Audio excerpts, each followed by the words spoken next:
আসসালামু আলাইকুম। Hello everyone, welcome back to my channel. আশা করছি আপনারা সবাই খুব ভালো আছেন। আমিও আলহামদুলিল্লাহ অনেক ভালো আছি।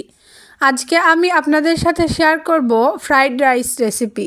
বাড়িতে যখন হঠাৎ করেই গেস্ট চলে আসে আর পোলাওয়ের চাল ফুরিয়ে যায় অথবা বাচ্চারা বায়না করে, তখন পোলাওয়ের চাল ছাড়াই এভাবে ফ্রাইড রাইস তৈরি করে দিতে পারেন। সবাই অনেক বেশি পছন্দ করবে ইনশাআল্লাহ। ঘরে থাকা সাধারণ কিছু উপকরণ দিয়ে খুব সহজেই এই ফ্রাইড রাইস তৈরি করতে পারবেন। তো চলুন দেখে নেই রেসিপি। প্রথমেই এখানে একটা বোল নিয়ে নিয়েছি। এবার এখানে 2 কাপ পরিমাণ নর্মাল ভাতের একদম চিকন চাল নিয়ে নেব। কয়েকবার পানি পাল্টে পাল্টে ভালোভাবে ধুয়ে নেব। এখানে আমি পানি পাল্টে পাল্টে বেশ কয়েকবার ধুয়ে পরিষ্কার করে নিয়েছি। তারপর 2 কাপের চেয়ে একটু বেশি পরিমাণ পানি দিয়ে চালগুলোকে ভিজিয়ে রেখে দেব 2 ঘন্টার জন্য।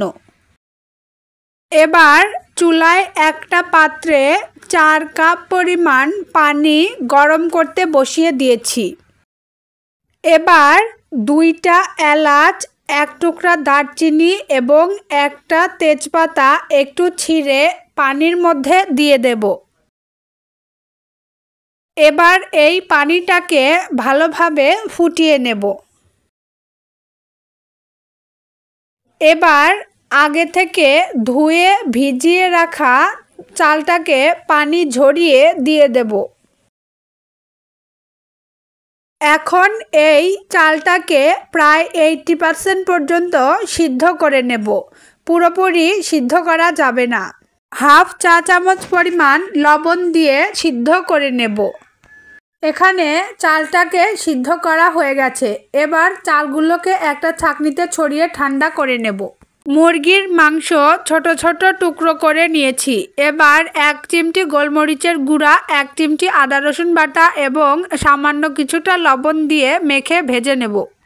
এবার এদিকে একটা কড়াই চুলায় বসিয়ে দিয়ে তাতে একটু বেশি পরিমাণ তেল দিয়ে গরম করে নিয়েছি। এবার 3-4 কোয়া রসুন কুচি এবং 1 টুকরা আদা কুচি দিয়ে দেব। অল্প পরিমাণ ছোট সাইজের চিংড়ি মাছ দিয়ে দেব। এবার একটু নাড়াচাড়া করে নেব। তারপর এর মধ্যে দিয়ে দেব একটা গাজর কুচি। তারপর হাফ কাপ পরিমাণ ফুলকপির টুকরো দিয়ে দেব। এবার এগুলোকে কিছুক্ষণ ভেজে নেব। তারপর এর মধ্যে দিয়ে দেব হাফ কাপ পরিমাণ ক্যাপসিকাম কুচি।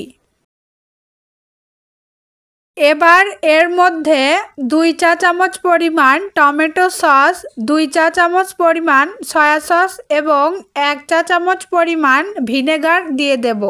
তারপর আগে থেকে ভেজে রাখা মুরগির মাংস এবং ভেজে রাখা একটা ডিমের ঝুড়ি দিয়ে দেব। অল্প কিছুক্ষণ এগুলোকে ভেজে নেব। তারপর আগে থেকে রান্না করে রাখা চাল দিয়ে দেব।